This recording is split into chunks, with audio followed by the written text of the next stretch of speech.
So we're moving to session 5, which has the title Shift Work at Night, Artificial Light at Night and Circadian Disruption, which is also the title of the workshop. That's not a coincidence. This is a session to actually come to a synthesis of what has been said in the different sessions.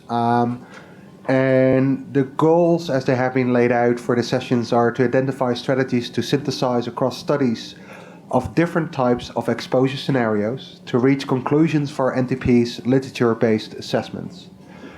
The second one is to identify biomarkers for evaluating strategies to decrease exposures related to circadian disruption. So what I would like to really ask first, I'm deviating a little bit from the questions that were on paper, and we will come back to those perhaps, but is first to go back to the title of the workshop and the title of the session. It's shift work that we have been talking about at night. We have been talking about artificial light at night. And the combining factor may be in these, to a certain extent, the circadian disruption or misalignment or whatever term we want to give to it. What I would like to ask the panel is to reflect on the fact if these things are similar enough to be in a single assessment. Do they actually help each other, or do you actually think that they are different in a sense, or so different that they actually, it doesn't help to basically, they don't inform each other? So would you, just to give an example, if I would do a meta-analysis, would I ever combine studies at light at night with shift work studies if I'm interested in breast cancer?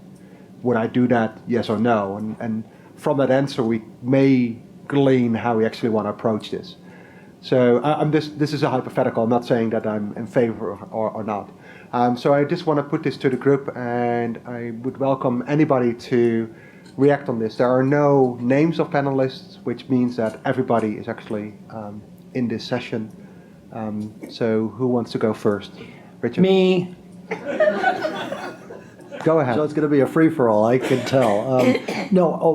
So a meta-analysis would, you'd try to have studies of a similar exposure metric. So shift worker studies, if you can get them together, and then separately light at night, asking people what their lighted bedroom is. And then I just admire the IARC process for trying to determine the level of evidence for a carcinogen anyway. This is not so much for non-cancer outcomes.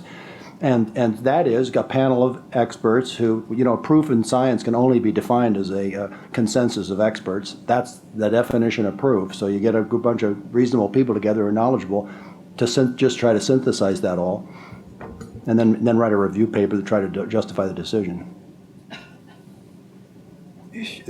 Thanks. Yeah.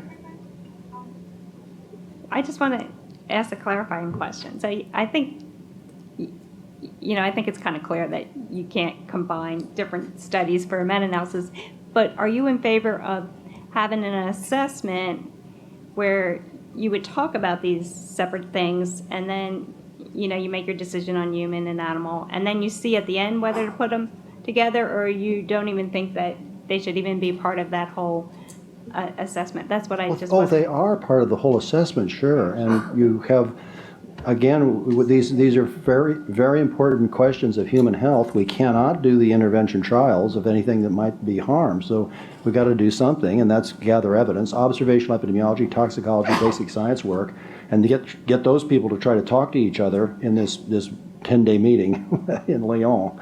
It's hard work, but I just said, I admire that process very, very much. But all of the evidence that comes together, it's like a jury trial analogy. I like the jury trial analogy very much. A compelling circumstantial case can lead a reasonable jury to come to render a verdict of guilty. I'm going to ask you a clarifying question again then. So we could basically have an assessment about shift work in itself, which has components of light at night and all other aspects that may be related to shift work. You could also have an assessment that is light at night. in which shift work studies could contribute because they have a light at night scenario, but also studies of light at night in the bedroom and other studies could actually contribute that as well, and similar for animal experiments. You could also have an assessment that says, no, we are assessing circadian disruption. That's the title, and studies that basically address that could be light at night, could be shift workers that have a component of circadian disruption. You could also do an assessment, which is basically the title of this workshop, we just all combine it together, and all that information is informative. So I'm asking you now, as basically, how do you see that? Would you prefer to have them basically separate, or basically do you think they are informing each other so much that they actually should go hand in hand? Well, for me, that is a very good question, and each person has a different view of it. Of course, we all care about it. But for me, it's the issue. I'm a public health kind of person, so I really care about the basic biology of it, where I hope to make contributions to public health. So for me, it's the use of electric light in modern societies, how we use it. And I really like what Mike Spolensky said about this, the occupational, how do you set limits for occupational health? You've got to define that chemical exposure, whatever it might be, and you have various kinds of evidence to do the Lowell and the Nowell. We might get to that point as we start getting these biomarkers better defined and the outcomes better defined. But is that clear? We did an assessment for shift work. And there's now a lot more evidence. They may redo that. But and that's very important. There are a lot of shift workers. But for me, it's a general society deal. It's about how we use electric light. Okay, can I ask for Janet? So the only thing that I would say to that is isn't really the common denominator of a lot of these things, the alterations in circadian rhythms. I mean, isn't that what this group, at least, I think, from what I've been hearing and what I generally know, the idea is that those are effectors of circadian rhythm and potentially disruptors of circadian rhythms. And so that's really at the bottom line. So I just think that as you talk about those, it's sort of important to think that they feed into a potentially common mechanism. My microphone for Yeah, it's my opinion that it's very different exposures which cannot be combined. They have something in common, as we have been talking about, but they have also, all of them, their own components that couldn't contribute to a health outcome. And another thing is that the evidence for the different exposures related to at least cancer is quite different. It's much better for shift work than it is for environmental lighting, for instance. And I think it should be done more or less as we did when we evaluated shift work. At that time, there was also some evidence for flight attendants, pilots related to cancer. And we, instead of combining all the evidence from normal shift work and the pilot studies, we said that the pilot studies could be used as a kind of supporting evidence for the shift work studies. Thank you, Fred. I think you... I'm trying to come up with a clever title, because I guess I see this as we're ignoring the sun god, or we're ignoring the rotation of the Earth on its axis. And what is the impact of that on health? And then if I was writing a review, I'd have an introduction, and then I would divide it into probably shift work, artificial light at night, not enough light during the day, but that still is ignoring the 24-hour rotation of the Earth on its axis. As far as I know, primitive man did not have really. Well, I could have gone into the cave during the day, I suppose, but we're a diurnal creature. So and then the circadian disruption. So there would be three different sections, and I'd have an ending which would pull them all together. Okay, thanks. I'm just gonna go. Somebody's standing with a microphone for a long time, so I'm just gonna. Just a quickie. I would suggest that the agencies look strongly at. We have a very powerful group around the table. What Dr. Martin had suggested. We all know that these are intermingling factors, so you run into chicken and egg all over the place. I suspect that very soon it'll be possible to separate or try to separate circadian disruption from shift work.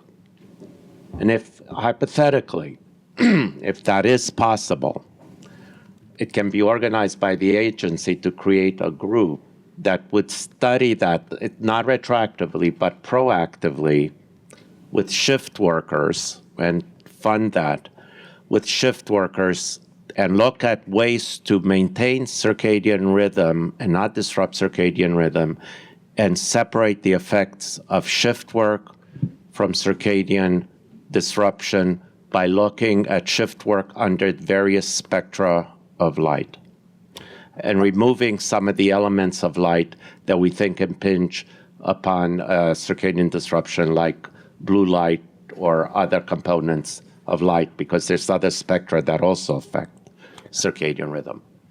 Thank you. I think we'll come back to that with research opportunities, which is a kind of the next session. I think here we're trying to determine in how what we have been talking about is actually synergistic to each other and informs each other, or that we think actually it may not be informing each other. I'm just going back to David here. I agree with Richard about this, and the IARC process was, I think Johnny, well, both of you would agree with this, that it was a very thorough process. We started out of the gate with shift work, but we remember we divided into groups that covered different aspects of what we thought would be related to shift work. And those different groups really mined the literature and had very thorough discussions. And we kind of, the shift work led the way for things to sort of funnel through into a synthesis, rather than starting out and saying, well, how do we synthesize all, do we put it together? And if we do, how do we synthesize it? I think we let shift work really lead us to the promised land, in terms of coming up with a designation for what shift work was going to be in terms of carcinogenicity. So maybe a process, we should follow a process similar to that and kind of let the chips fall where they may. Because if these things are important, all of these things are important components, they're going to fall into place just naturally. Right. Well, I guess one question I have for the group is, are we all around the table convinced that, I'm not going to tell you what my answer is, but anyway, are we all convinced that the heightened risk of, say, cancer and shift work is light at night? So if we're not, then I think we have to extend from just light at night and look at, I think, to your point, what are the disruptors? And I do think that, yes, for the purpose of understanding which one is more important than others, we might have to do separate studies just with one and control everything else. But for the purpose of understanding how these things interact, we're going to have to look at all the things together. So perhaps we're talking about two lines of studies where you're just isolating each one with the hypothesis that you have for each one, and then you put them together and you see how those things are, once you release everything, you put everything in a wild, wild west, what happens? And to Dave's point, if these things are all contributing, it's going to come out and we're going to be able to see it. Right. Thank you. Michael? Just very briefly, I think that they are mutually informative, probably because I think they have complementary strength. The literatures have complementary strengths and weaknesses.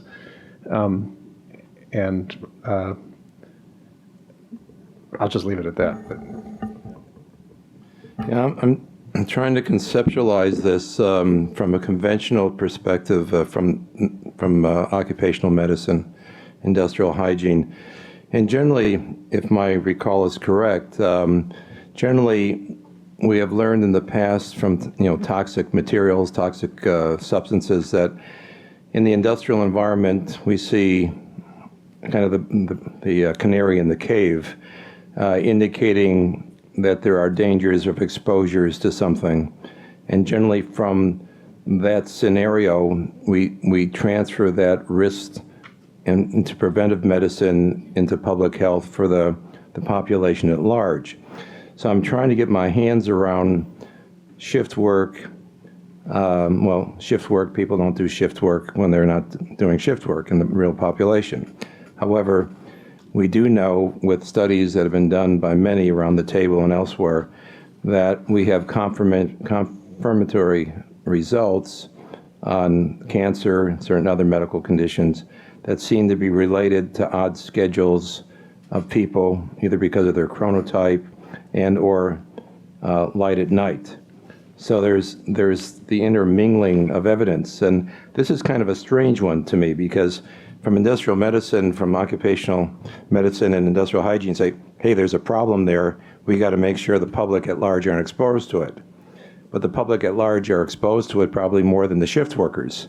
So maybe they should have gone the opposite way. But I'm just saying it's a little bit difficult. You know, it's not a typical toxicology exposure in the air. It's everywhere. It's pervasive. So I don't see separating these things. I see putting them together and looking at them together, either with models and parsing out different mechanisms. But it's hard to separate them, at least in my mind. Okay.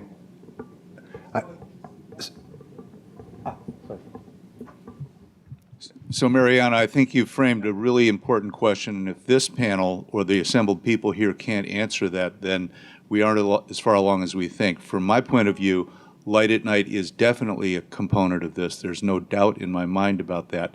Is it the only component? I think definitely not, because shift work is multifactorial, as we saw. So I think that we no longer need to hand wave. Is shift work maybe a proxy for exposure to light at night? It definitely is. And is that a causative agent? I think Dr. Blask's bodies of studies have demonstrated that in numerous paradigms. So I think we can move past it. Is it? Absolutely. But is it the whole story? Absolutely not.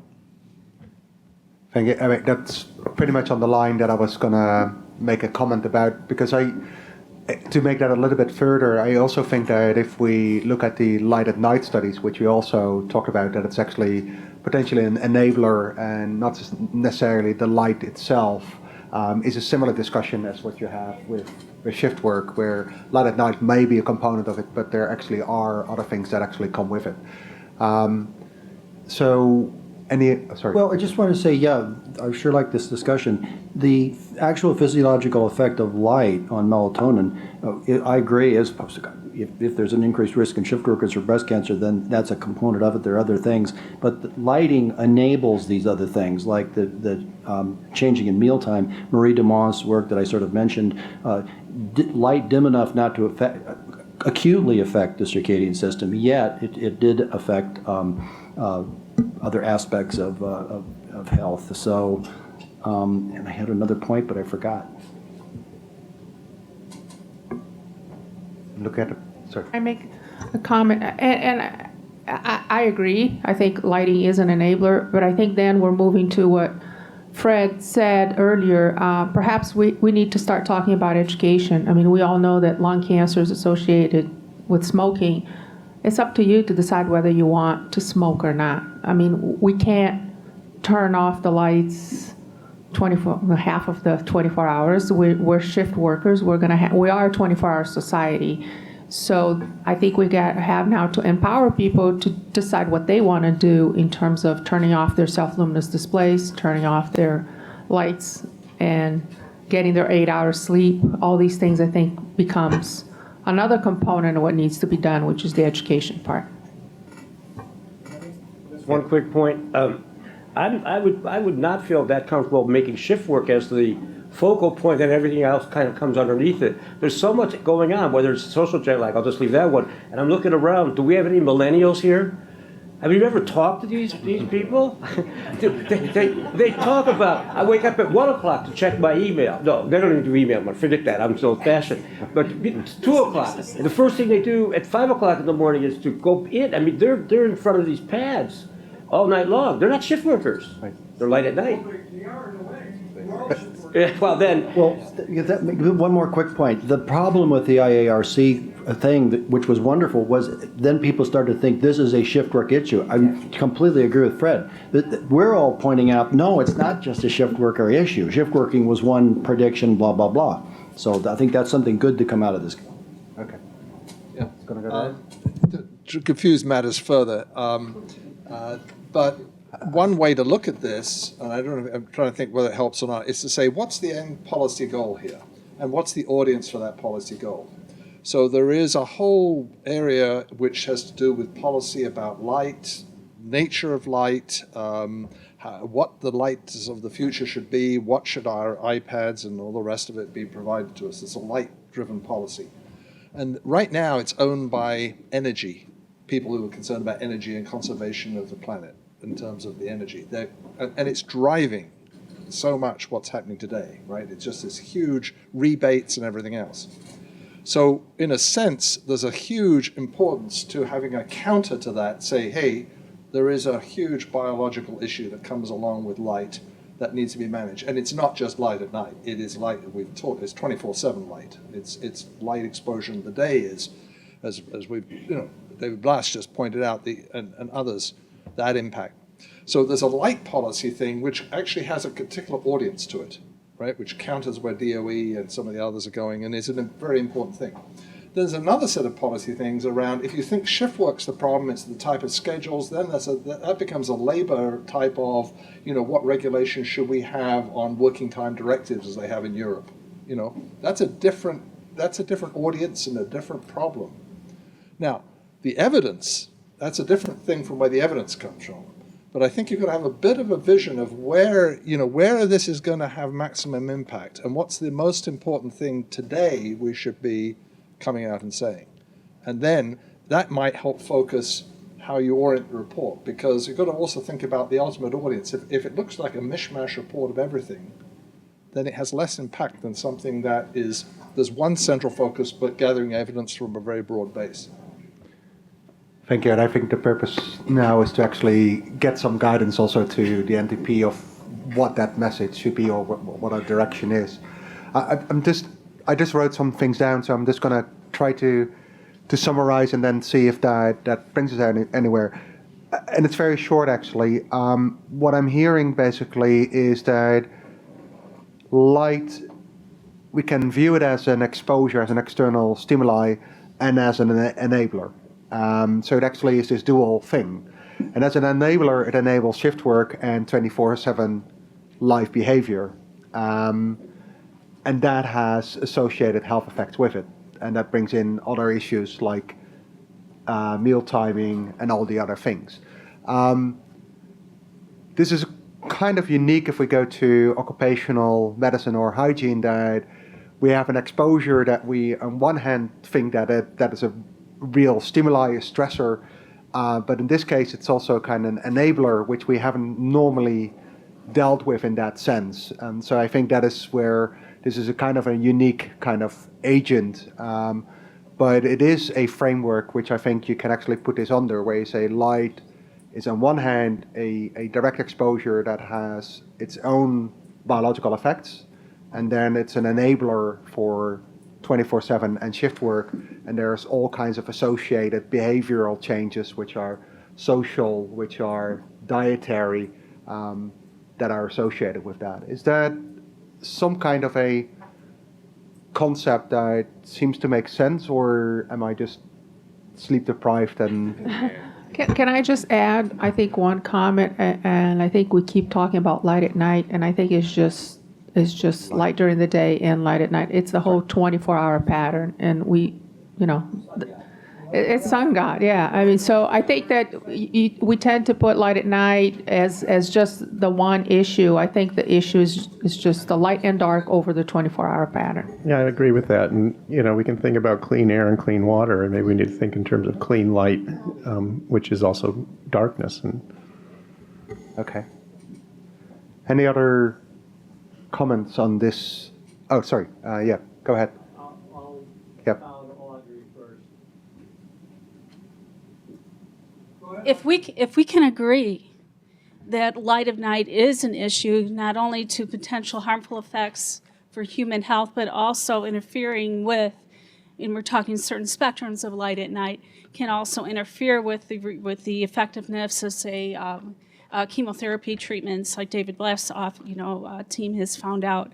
And if we can agree that the lack of blue light during the day is also interrupting our melatonin levels, why wait to let that word get out to the public? Because that is very expensive. It's costing a lot of lives. Okay, thank you for that comment. Take another comment and then we go to you, Michael. I'm going to propose to you something that I proposed to the Astronomical League last year, and that light is an industrial effluent, which in excess or at improper times is toxic to life, most life. And the reason it's in such quantity today is because the energy companies that pump oil, natural gas, and mine coal have to get rid of their product. And in the past, they thought that light was innocuous, that it could be just dumped into the space and it wouldn't hurt anything. But we're finding, as time goes on, that that assumption was not true. Just like the automotive manufacturers thought that this exhaust that came out of the tailpipes was innocuous, and the manufacturers of the insulating material, I'm having a senior moment, thought that that was innocuous. They could insulate everything with it. And we've got to get some industrial controls on this effluent so that it can be regulated, just like automobile exhaust, like cigarettes, and other things. Because what they're setting up here is a situation that Bob Montgomery, who was the lead attorney in the tobacco industry lawsuit, called the prudent man rule, which is a common thing in law. The prudent man rule says that, or asks, what would a prudent man do confronted with this information? And in the case of tobacco, the answer should have been at least warn the customer.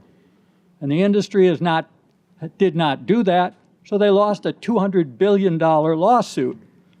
That's going to happen in the electrical industry and the lighting industry, because the evidence is there. These people around the table have compiled that evidence, and it continues to grow. And it's time for the industry to act. Okay, thank you. I'm just going to Michael here. Now I'm afraid to say it. I'm going back to LAN as an enabler, and I think LAN is schizophrenic. It's more than just an enabler. It's also a disruptor, and if you want to equate it to noise, it could also be beneficial, depending on what the situation is. If an ambulance is noisy, but if you need it, you tolerate it. So certainly it is an enabler, but it has many more faces and characteristics of relevance to the working committee than just being an enabler in terms of outcomes, negative and or positive ones. Right. There you go. I'd like to answer Audrey's question, or at least attempt to answer it, by coming back to our shift work session today. Did anybody else notice that there were 3 speakers, and they were all from Europe? And then also, I think it was you, Johnny, who showed 8 studies of breast cancer. 7 were outside of the United States. 1 was in the United States. And I think most of the studies in shift workers in the United States are done with nurses. So my question, is there somebody from NIEHS? So I guess my question is the industry, well, obviously the transportation industry is interested from a safety point of view, but is there, I'll call it the automobile industry, where they run their factories 24/7? Because I remember I was at a small meeting 10 years ago, and I said to a group of neurologists, we can do it, guys. We just go to General Motors and we say to them, we want all of your medical records, because they've got those from their people on pensions. Who's got Alzheimer's disease? Who does not have Alzheimer's disease? Let's now look, were they shift workers? Were they not shift workers? The data's there. Let's just get the data and we'll answer the question. would, like tomorrow, and if some guy who's smarter than me says, good luck getting those data, Fred. They're not going to give it to us. They're worried about litigation. So I'm not seeing a lot of, I see more action in Europe than in the United States in terms of shift work, not related to transportation. I mean, for the health, the safety reasons there, but from an overall health perspective. What are your thoughts on that? Whenever I go to conferences and talk. Can you speak louder, please? Yes. My ears are I loud. said, when I go to, there's a huge amount of interest in the healthcare professions on this topic. I think, and there's a lot of interest in the various, in the different occupational groups too, and industry groups. They want answers. They want some solutions, even if we can come up with some simple, whatever we can come up with that can be used now. I think we should try to do that. Of course, it's a very complicated situation, but I think that people need to know, what the risks are, and the best that we know to deal with them. But I do see a huge interest. But from my own viewpoint, I don't know that there's enough effort. There's enough scientists involved. There's enough money to do the studies. There are so many hazards in the workplace, that it's a relatively relatively new one. Industrial hygiene has been looking at noise for years. It's been looking at chemical exposures. It's, the evidence about sleep and circadian rhythms is relatively recent. And so a lot of those scientists aren't versed in this area. I think that this is a big issue. We need to educate on all kinds of levels, from the broader scientific community to the industry, managers, workers, and people are really hungry for information. The workers and managers, I think, really want help. So when I talked before, 300 health and safety officers for utility companies, and I asked the question, how many of you have somebody on your staff who's an expert into health and your health group who's an expert on substance abuse? Everybody raised their hand. I said, how many of you have an expert on somebody who knows something about sleep and circadian disorders? Not a hand went up. And I was ready for it. My next slide says, we have a problem. And so I'm not sure if it's any better today, but that seems to me a major message. We need to get out. If you could even say, if we went to, as Michael was saying, sometimes we have to get out of the health arena. If we said, if you have a company that's got more than 1,000 workers, I just threw that number out, and they're on shift work, you have to have somebody on your staff who's educated in the field of sleep and rhythms. It doesn't mean the full-time job was that, but they at least have to have some education. And that's true, and they're doing it in trucking and barge and air, but I don't see them doing it in the manufacturing industry. Let's go back to that discussion when we go to research opportunities as well. I just want to go to Christina. Yeah, I'm sorry, and I just sort of want to circle back to how you started us off with, which is what are we calling this? Because what I was sort of hearing before we broke for some of the comments from the audience is that maybe conversations suggesting that the title that we had might not quite fit when you were sort of talking about light. And so I wanted to revisit that because that sort of matters what we call this, sort of, the goal. And so I wanted to, because like I said, I thought I was hearing that maybe if you revisit what we're calling this, you might not agree with the title. Just from my standpoint, what I heard was in the title now you have light at night and work at night. And one of the points that was raised that it's not necessarily light at night only. So that we're actually talking about light and how we call that light of that's outside the I think it's a more general principle, and I think that's what you're hearing, and I think that's important when you take it forward, that we're not talking only at light at night, but in principle light at times that was not intended. Yeah, I think for your purposes and for our purposes too, shift work should not be in the title. I guess that to me that depends, right? I mean, well, what is the purpose? I mean, if you want to do an assessment of shift work, then yes, shift work should be in the title. If you're saying No, I'm just saying that if we say, well, for this part, maybe start with light and shift work can contribute to that evidence base, that's what you're saying, then I think that it's fine. I could also make another argument and say, I'm really interested in shift work and everything that has to do with shift work. I think we just should summarize shift work as a whole, and that's an assessment in itself as well. So there are different options here, I think. Can I just make a clarification too? Just to throw out what can happen. So we can create monographs that have a title that's broader. It could be shift work, it could be light at night. It might come to the bottom of the line that you make separate conclusions for those separately, and you are never able to put them together. But you can still have whatever the recommendation is, the title of a review can be larger. And I think that's what Dr. Turek was saying, that you could have this bigger title and then have subsections of it. So I just want to point out that it doesn't have to be the exact same. No. That's all. Okay, thanks. Just one quick, I throw out an idea, right? You can do what you like with it. Light exposure in a 24-hour society, or light exposure and health in the 24-hour society, or something along those lines. It gets this whole idea that we're now living in a totally different time world.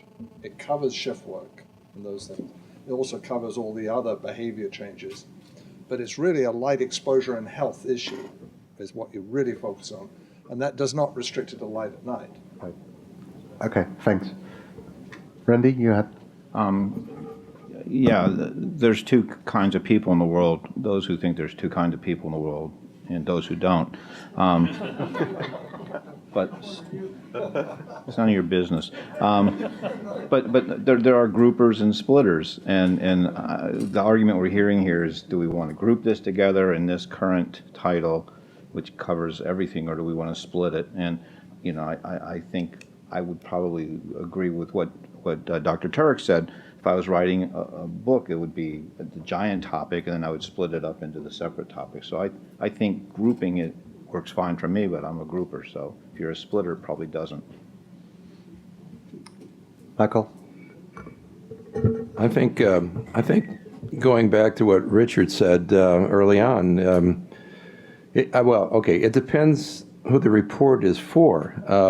Basically, Richard talked about electric light.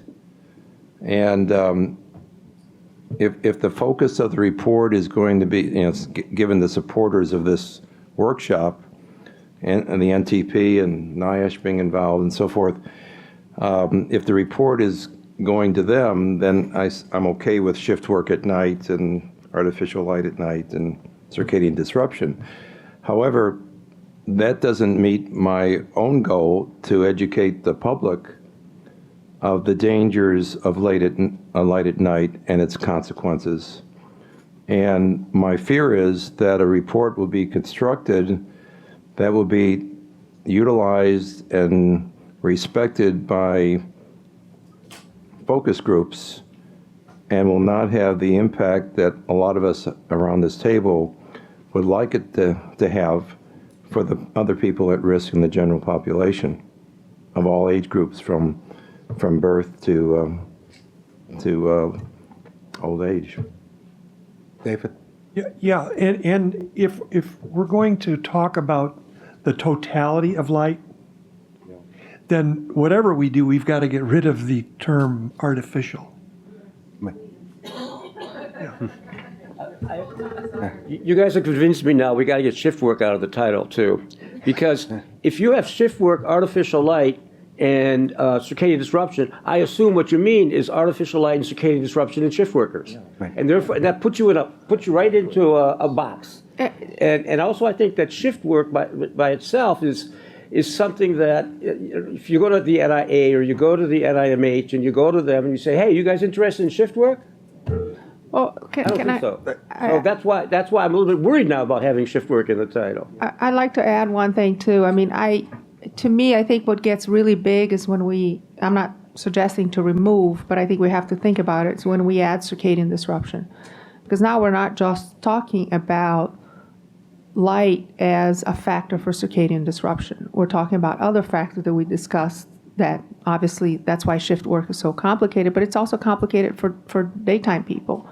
So do we want to focus only on light at night or electric lighting in general, 24-hour electric lighting, when we talk about circadian disruption, or is there anything else that we need to add, say sleep or? I think that's an important question. So, Ruth. I have a question too. So just in terms of how our process works, you can have you could have a document that is general, but at the end of the day, at least for the RSC, you're going to list something, or maybe you're going to list more than one thing, and whatever you're going to list has to have that database from studies in humans, from studies in animals, and from mechanism to support it.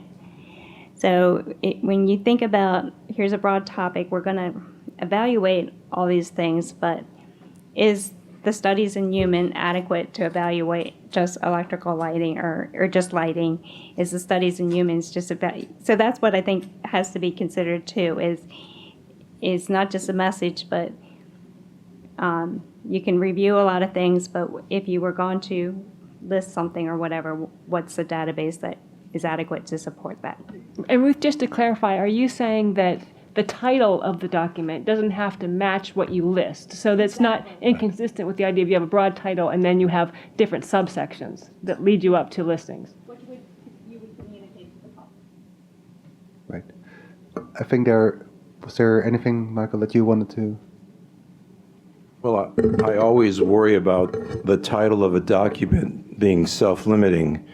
And then what Martin Moreed said throughout about light in the 24-hour society could be more inclusive. I'm not saying that's the title, but I worry, yes, you can include, a lot of people are attracted to a document by its title, and they may not even go to it to find out there is relevant information for the public at large and the risk from artificial light.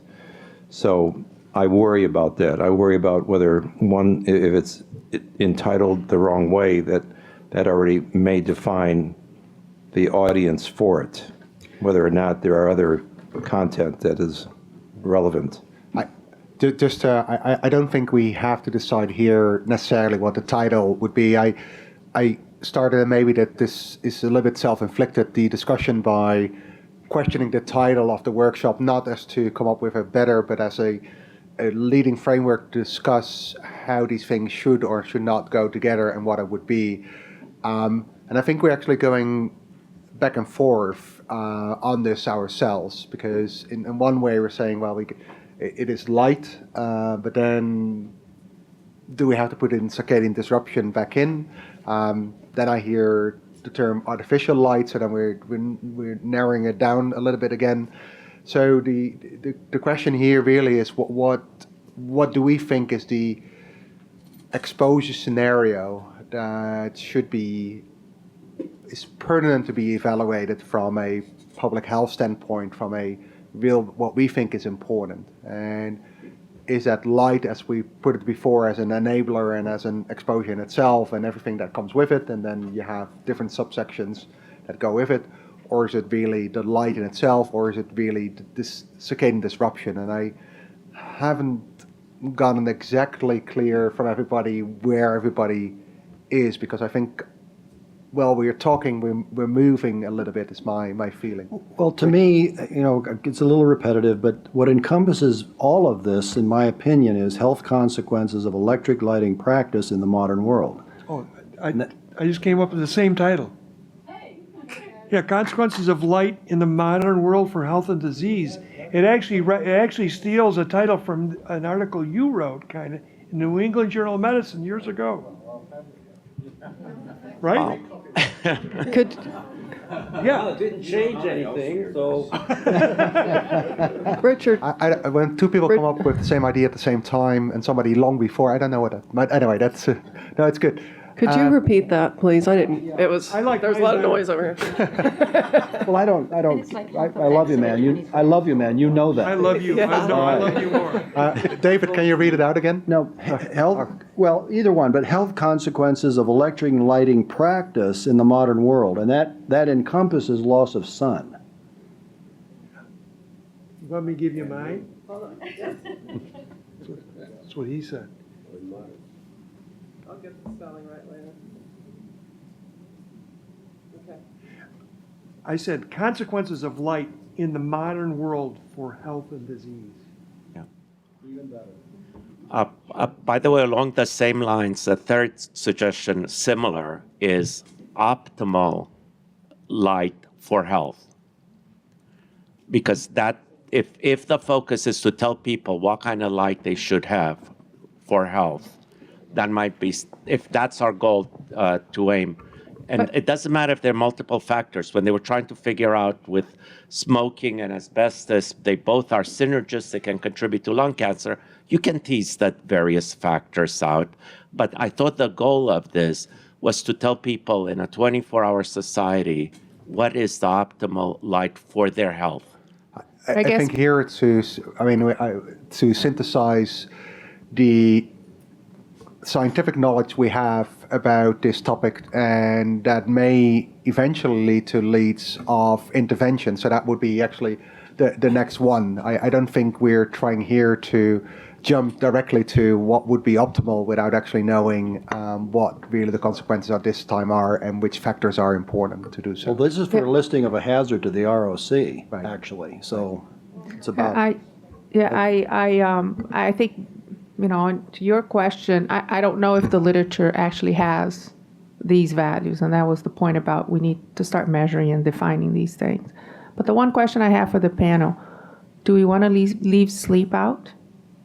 Yes. Why? No, it's not. Yes, it is. I don't think so. Can you explain why it would not be? I don't think. I think sleep deprivation can occur without circadian disruption or without the effects of light at night. And I think there's negative effects on health of sleep deprivation. But that's a very fine point. No, I don't. No. This lady is correct. One of the principal. Can you, sorry. Can you go to the microphone and then? She's absolutely correct. One of the principal causes of death in alcoholics is sleep deprivation. Alcoholism causes a chronic insomnia, and the person just withers away, literally, and it can happen very rapidly. And I think the reason why I say that is a lot of the things we do, the social jet lag and a lot of these things may not necessarily, sometimes you're entrained, sometimes you want to go to bed, but you fight your need to go to bed because you have things you got to do, social activities, trips, emails and so on, and you're sleep depriving yourself. But then what do you do if you're sleep deprived and you have these things to do? For example, I like to use this example a lot. People talk about, well, the street lighting, can that suppress your melatonin and cause you to develop a tumor? And we argue about that, okay? It's an arguable point. And I always try to come up, even if, let's say it doesn't, all right? Let's just say for argument it doesn't. But if you don't have the proper shades to block the light coming from the street, there's an annoyance factor. And you alluded to this. There's a change in behavior. You can't sleep. You have fragmented sleep or you're outright sleep deprived. So what do? You go out and you buy shades and No. What do you do at that night? You get up and you turn on the lights and you go to the refrigerator to grab, you do. And you grab a linoleic acid bomb, and that's linoleic acid is a very, very cancer-promoting omega-6 fatty acid. And most of the processed foods that we eat have lots of linoleic acid. So you have indirectly, through light, caused sleep deprivation, which then causes you to be further compromised. You can have a perfectly dark room and you can't pay your bills and you're still going to be sleep deprived. So you can't say, that's my point, is that it's not inclusive of all the things associated. And I think sleep deprivation is an important factor. That can be included in this. I don't think. But it's not all sleep deprivation is a result of electric lighting. That's my point. And if you're doing this title, it seems like it is. That's outside the purview of this whole activity. This is about light, and sleep deprivation is part of one of the results of that. Non-electric light. May I talk? Or Go ahead. No, I'm sorry. I didn't mean that. Nope, sorry. No problem. Ruth, maybe you could give us a little guidance on this. I think what happened was you started with light and cancer, and then over the last year and a half with our conference calls, we kind of expanded it into circadian disruption, obviously shift work, and we were pretty much avoided sleep. I mean, I'm a sleep guy, okay, so I'm totally I'm with you, but I guess there was you were trying to limit us, I assume, from the beginning to focus, and then we forced you to expand a little bit, maybe, and. Well, actually, so the way this has come around was we got a nomination for light. It was based on the IARC review of shift work involving circadian disruption.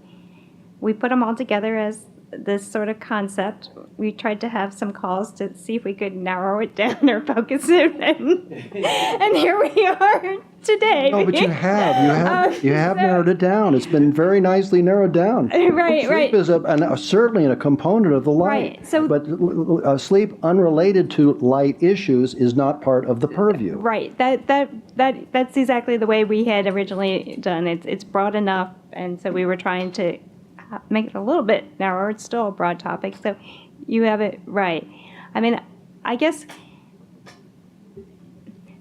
what I'd like to hear then, so there's this proposals of different things to think about, and so then if you're gonna evaluate this, and we sort of work similar to kind of everyone's familiar with IARC. You have your chapters on human, you have your chapters on animal. And so there's the idea that that shift work is the enabler, light is the enabler of shift work. And then, so if you're developing something like this, what's the literature you include? Do you include the shift worker epi studies? You include the other epi studies? You include the animal models? And what is the kind of data that you would sort of need to include to show the link of light being the enabler? Because I think if you're going to try to integrate something, you need to at least have a database to see whether you do that. And so that's what I like to hear a little bit, if we could talk a little bit about what's the informative kind of information that we would focus on that would be important for addressing this. Is that how you would view it too? Don't know. Anyway. Okay, so we have a question posed to us. Repeat the question. I'm sorry. Okay, so if you're going to view this under light, and light is both a direct effect and its enabler, right? That's what I heard, or in a disruptor. So you have your human studies that are on light, or you have your human studies that are just on shift work. You have animal models that are light and shift work, constant light. You have some mechanistic and biomarker studies. And so what's the evidence, or maybe it's there, plead ignorance, that's going to sort of let you show that you talk about these shift work studies because light's the enabler. What's the database that you would use to sort of put this together? And that's, what are the important mechanistic studies? What are the important models? And what's sort of that database that it's going to let you look at that? I have to say that I think there's going to be very few studies if we remove shift work. Now you're talking about the general population, which it sounds like. No. You didn't say that. But I thought we were talking about.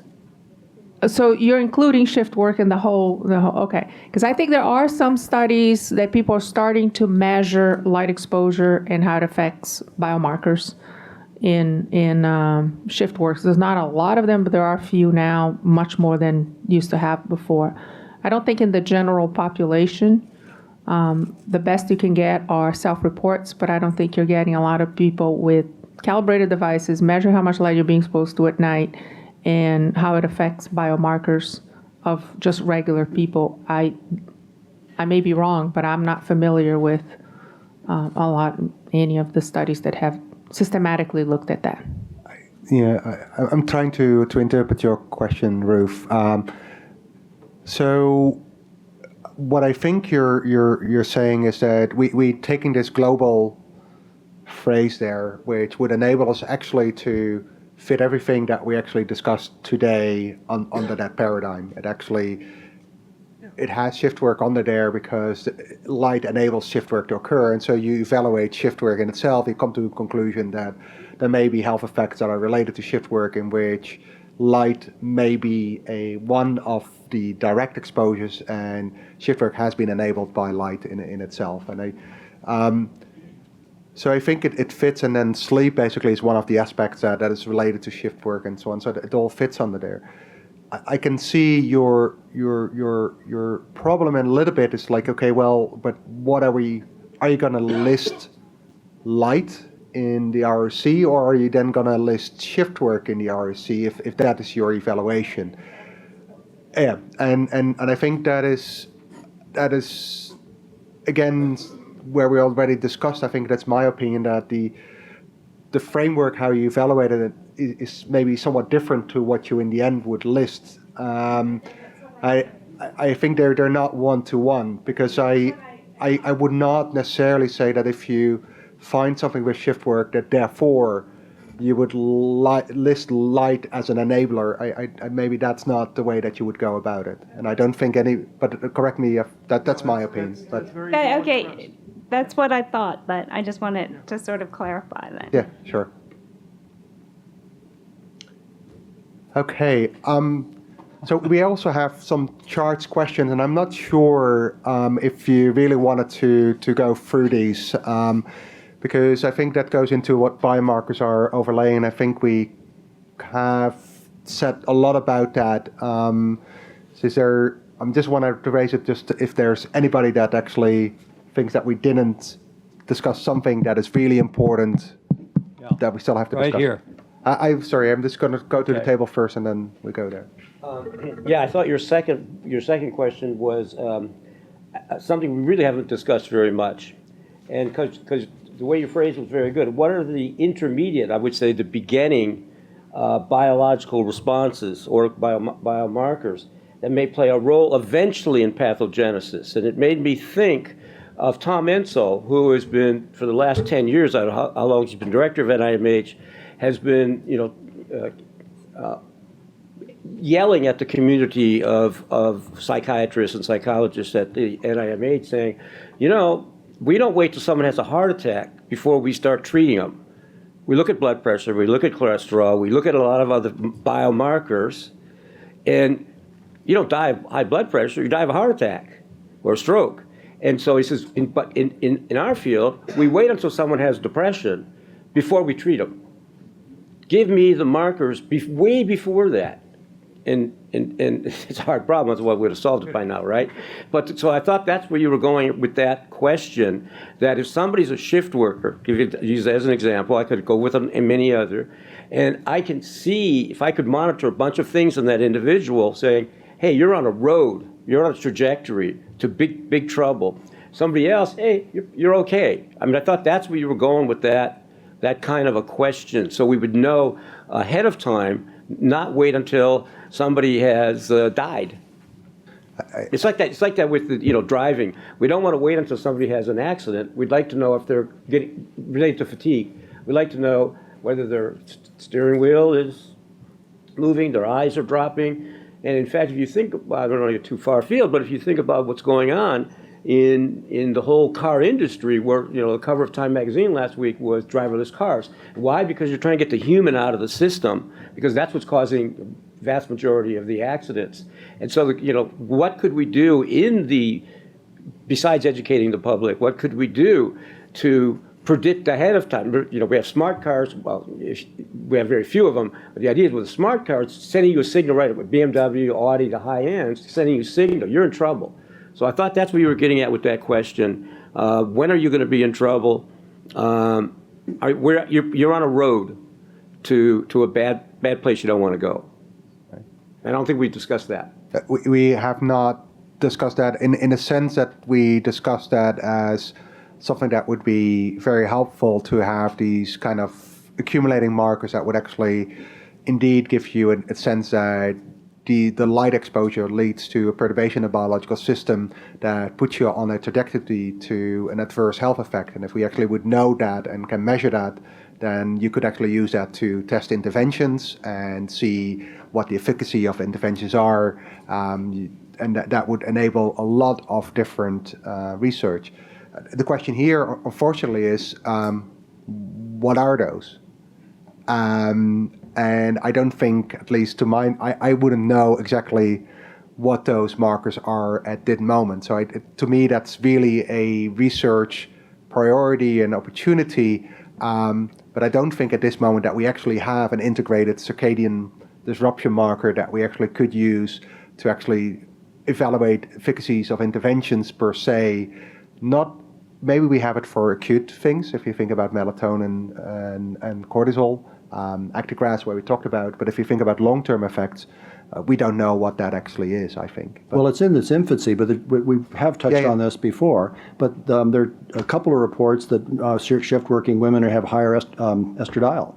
Mm-hmm. That's a specific example of what this question, I think, is alluding to. I keep pitching our own data. Everybody's pitching their own data. But this promoter methylation of circadian genes, that may have these long-term health, but that's in its infancy. I agree completely. Let's pursue that. Exactly. So I think there's a clear need for it. We know what the potential is, and there's some ideas here where that might go. I'm sorry, and very quickly, it doesn't have to be in shift workers. This could be in people trying to get a sense of the amount of light they have in the evening, analogous to the e-reader studies and the computer tablet studies that got so much press. Right. I'm gonna just go to the microphone there for a moment. I think biomarkers are being tracked pretty well by this sleep laboratory in Boulder, Colorado, that's taking small groups out into the wilderness for week-long or 2-week-long camping trips. From what I've read, they take blood samples daily, urine samples, and monitor the blood pressure and pulse rate. And they've gotten remarkable results from what those markers are at this moment. So to me, that's really a research priority and opportunity. But I don't think at this moment that we actually have an integrated circadian disruption marker that we actually could use to actually evaluate efficacies of interventions per se. Maybe we have it for acute things, if you think about melatonin and cortisol, actigraph, where we talked about. But if you think about long-term effects, we don't know what that actually is, I think. Well, it's in its infancy, but we have touched on this before. But there are a couple of reports that shift-working women have higher estradiol. Mm-hmm. That's a specific example of what this question, I think, is alluding to. I keep pitching our own data. Everybody's pitching their own data. But this promoter methylation of circadian genes, that may have these long-term health, but that's in its infancy. I agree completely. Let's pursue that. Exactly. So I think there's a clear need for it. We know what the potential is, and there's some ideas here where that might go. I'm sorry, and very quickly, it doesn't have to be in shift workers. This could be in people trying to get a sense of the amount of light they have in the evening, analogous to the e-reader studies and the computer tablet studies that got so much press. Right. I'm gonna just go to the microphone there for a moment. I think biomarkers are being tracked pretty well by this sleep laboratory in Boulder, Colorado, that's taking small groups out into the wilderness for week-long or 2-week-long camping trips. From what I've read, they take blood samples daily, urine samples, and monitor the blood pressure and pulse rate. And they've gotten remarkable results from those things. Okay, thank you. Michael? Yeah, I think it's kind of interesting. If there were a molecular biomarker, just for example, that indicated circadian disruption in a gross way, going back to the industrial hygiene, occupational medicine scenario, if we could do outcome studies, we would need to do those, and they were connected in the long-term disease, then we could intervene early and have a rationale in occupational medicine for recommending or mandating that individuals be transferred from a rotating shift to a day shift because of a valid biomarker of potential pathological development of disease. So, and in the real world, for individuals who are going for their annual physical, who are exposed to enabled light in the environment, as part of a profile, if there was a biomarker of disruption, again, we need outcome, we need follow-up, but if there were a series, just like we do regular blood sampling and say, hey, or do a blood pressure measurement and say, you have hypertension, you have all these risk factors, you need to stop smoking, you need to exercise, you need lifestyle changes, the DASH diet and so forth, the recommendations into clinical medicine and appreciating circadian biology and the consequence of disrespect for that really have long-term important ramifications. Right. We need the biomarkers. Right. Thank you. I think this biomarker is a very wishful thinking, and I'll say why, because you're thinking of light at night and its effect on CNS, and most of the biomarkers we will be testing will come from peripheral blood, which are heavily affected by peripheral circadian rhythms, which are in turn affected mostly by food and others, stress and other stuff. So then we got to think about what kind of biomarker will differentiate between light at night versus all these other behavioral changes that happen.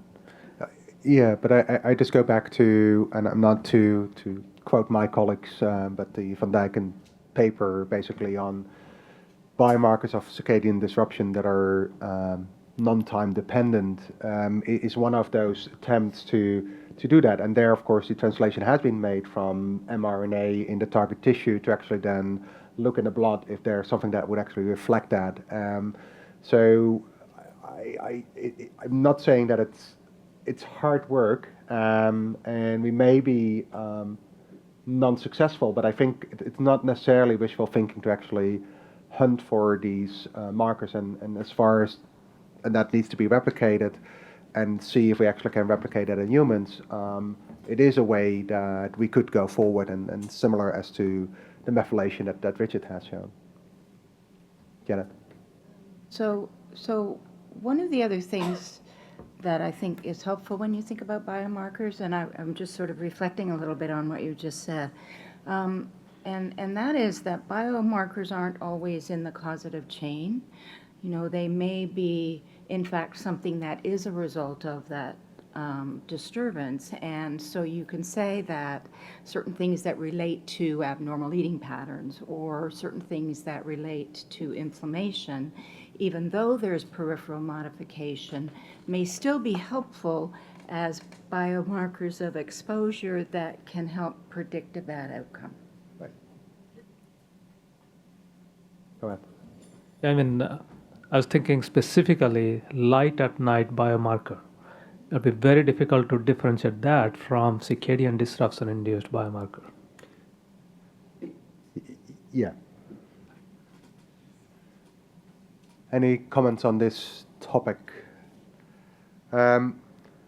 Because the follow-up question was then basically if mechanistic data integrated across these different studies could inform basically epidemiological studies of shift workers or the general population if you think about light at night. And I think we all would agree that it can. I'm not to shortcut the whole discussion, but I think we talked a lot about how these studies can actually inform it. So I'm happy to hear somebody thinks that this is uninformative, but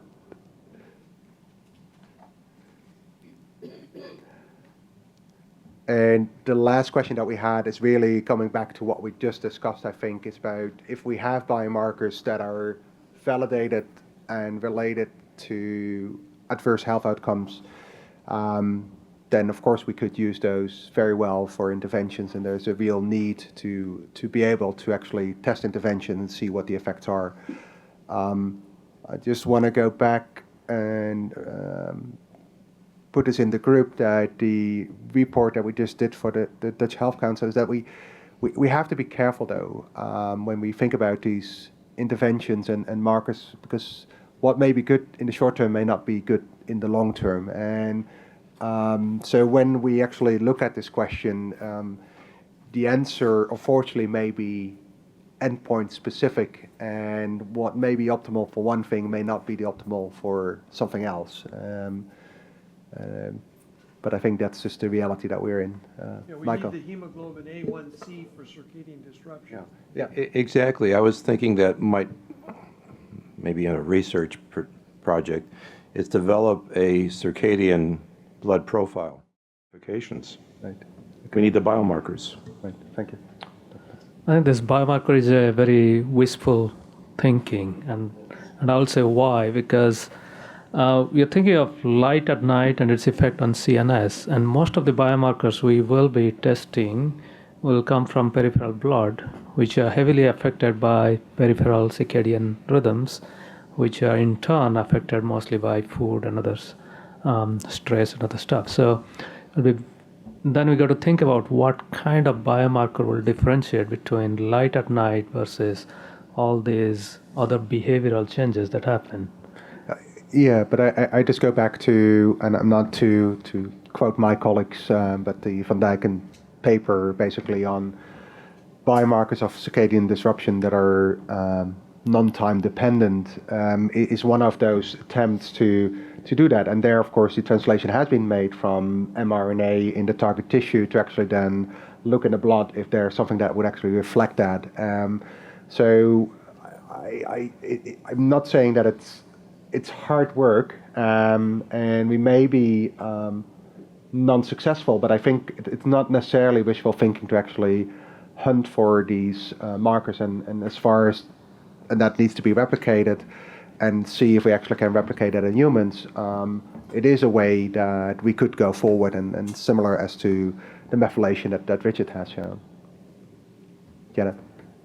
So one of the other things that I think is helpful when you think about biomarkers, and I'm just sort of reflecting a little bit on what you just said, and that is that biomarkers aren't always in the causative chain. You know, they may be, in fact, something that is a result of that disturbance. And so you can say that certain things that relate to abnormal eating patterns or certain things that relate to inflammation, even though there's peripheral modification, may still be helpful as biomarkers of exposure that can help predict a bad outcome. Right. Go ahead. I mean, I was thinking specifically light at night biomarker. It would be very difficult to differentiate that from circadian disruption induced biomarker. Yeah. Any comments on this topic? Because the follow-up question was then basically if mechanistic data integrated across these different studies could inform basically epidemiological studies of shift workers or the general population if you think about light at night. And I think we all would agree that it can. I'm not to shortcut the whole discussion, but I think we talked a lot about how these studies can actually inform it. So I'm happy to hear somebody thinks that this is uninformative, but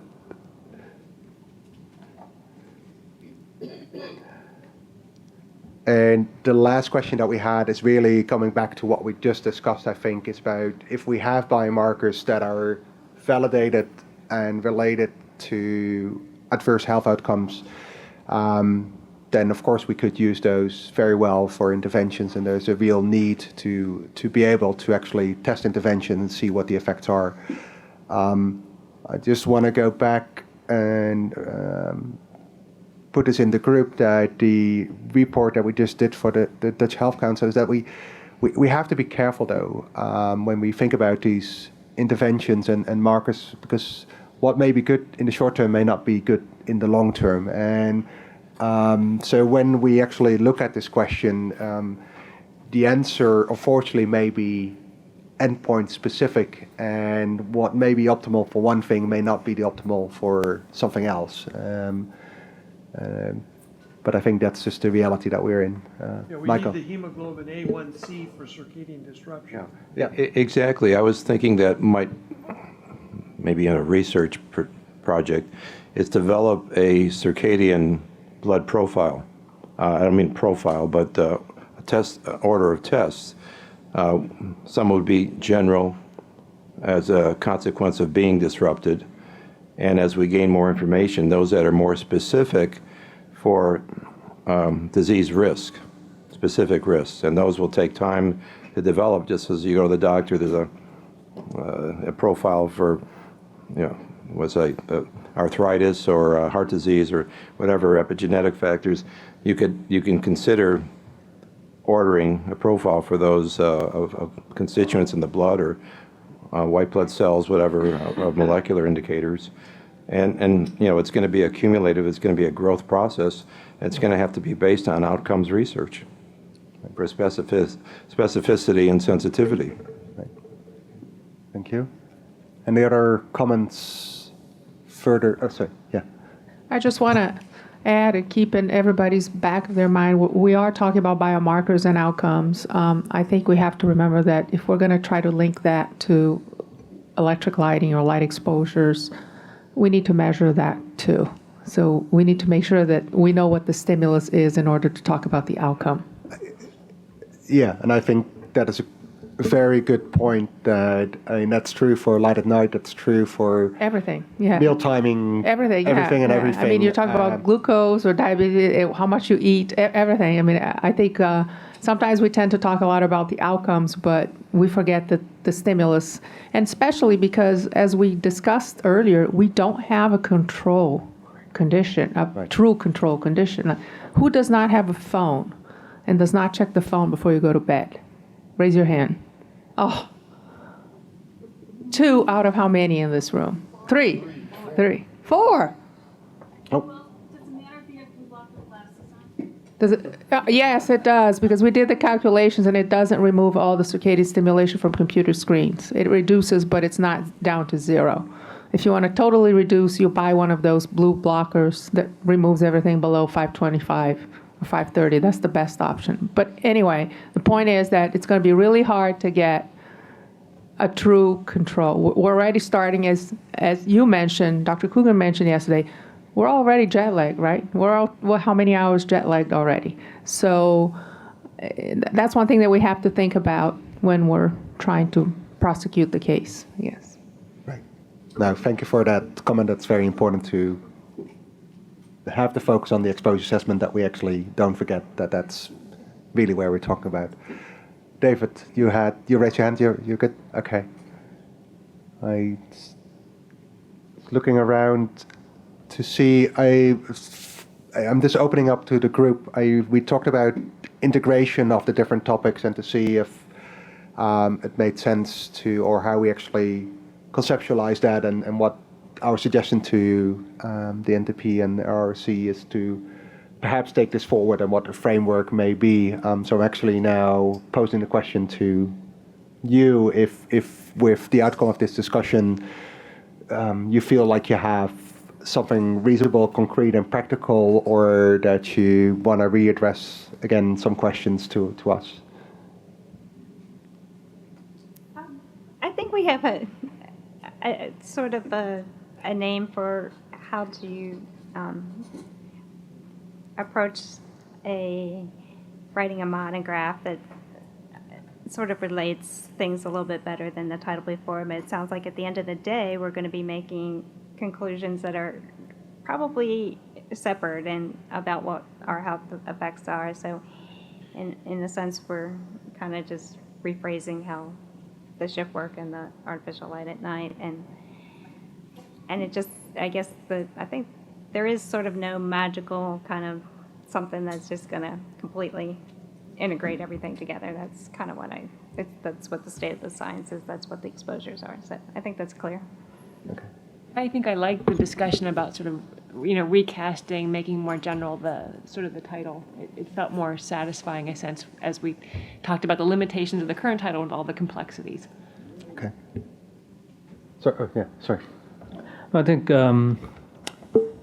we heard about effect of blue light and also red light. So then the question is, when it comes to monitoring exposure, should we spectrally monitor how much of blue light, red light, etc., we are monitoring, and in that way, are you thinking of setting a standard or guideline for how to monitor this exposure?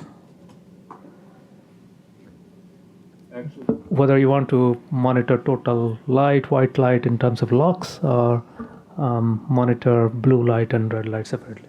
I'd like to respond to that. Okay. So in 2013, there was a consensus statement driven by the laboratories who have contributed to the wavelength regulation of circadian system. Mariana was at that meeting, as were a number of other laboratories. It resulted in a publication in Trends in Neuroscience 2014. It has been since converted to an international standard published by the CIE, the International Commission on Illumination. That should be the guideline for how light is characterized for any experiment that this committee is interested in. Okay, thank you. May I add to that? The only problem I see with that, it is that it's more on the specification of the spectrometers when you do lab studies that you can measure with spectroradiometer and so on. And if we're talking about field studies, now we have to talk about other ways of doing that. But to your answer to, you could do RGB sensors and calibrate each of those steps. So there are ways of doing it and measuring. I mean, it can be done.